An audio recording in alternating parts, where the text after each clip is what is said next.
Hi guys, இன்றைக்கி பார்க்க போகிறது என்னோடய பொண்ணு பையனோட பர்த்டே கேக்கு தான். 2 பேத்துக்குமே பார்த்திங்கன்னா சேம் டேட் தான். என்னோடய பையனுக்கு 7 இயர்ஸ் ஆச்சு, பொண்ணுக்கு வந்து 2 இயர்ஸ் ஆச்சு.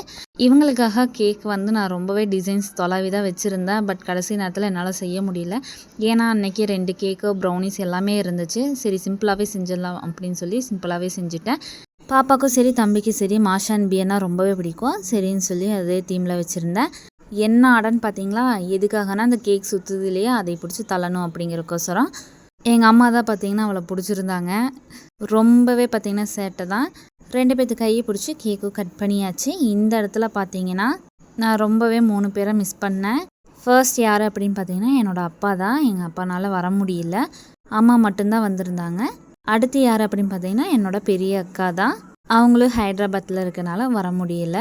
தேர்டு பார்த்தீங்கன்னா தீபிகாங்கிற ஃப்ரெண்டு தான். அவங்க தான் பார்த்தீங்கன்னா ஓவன் கொடுத்துருந்தாங்க. வருவாங்கன்னு தான் எதிர்பார்த்தா கடைசி வரைக்கும் வர முடியலன்னு சொல்லிட்டாங்க. இந்த வீடியோவில் பார்க்காட்டியும் கூடிய சீக்கிரம் நாங்கள் 2 பேரும் ஜாயின் பண்ணி ஒரு வீடியோ எடுத்து போடுறோம். என்னோடய கேக் பார்த்திங்கன்னா 2 kgயில் 2 லேயரில் பண்ணியிருந்தேன். கீழே பார்த்திங்கன்னா பிளாக் கரண்ட்டும் மேலே பார்த்திங்கன்னா பட்டர்ஸ்காட்ச் ஃப்ளேவர்லேயும் நான் செஞ்சுருந்தேன். 2 kgயில் செஞ்சோம். கேக் பத்தில் ஏன்னு பார்த்தீங்கன்னா நாங்கள் கட் பண்ணும்போது இவரோட ஃப்ரெண்ட்ஸ் யாருமே வரல. அதனால் ஃபஸ்ட்டு வந்தவங்க எல்லாத்துக்குமே கேக்கை வந்து பெருசாக கொடுத்தாச்சு. இவரோட ஃப்ரெண்ட்ஸ் எல்லாமே லேட்டாக வந்தனால கடைசியில் வர்றவங்களுக்கு கேக் பத்தாமையே போயிடுச்சு. வரவங்க எல்லாருக்குமே ஃபுட்டும் கொடுக்கணும்னு சொல்லி ஃபுட்டுமே ரெடி பண்ணியிருந்தோம். எல்லோரும் வந்தவங்க எல்லாருமே நைட்டு வரைக்கும் சாப்பிட்டு தான் போனாங்க. எல்லாமே கிளம்புனதுக்கப்புறம் என்னோடய ஃப்ரெண்டை மட்டும் நான் ஸ்டே பண்ண வச்சுருந்தேன். நெக்ஸ்ட் டே பார்த்தீங்கன்னா திருமூர்த்தி மலை போயிருந்தோம். அதோட வீடியோ நெக்ஸ்ட் வீடியோவில் போடுறேன். தேங்க்யூ.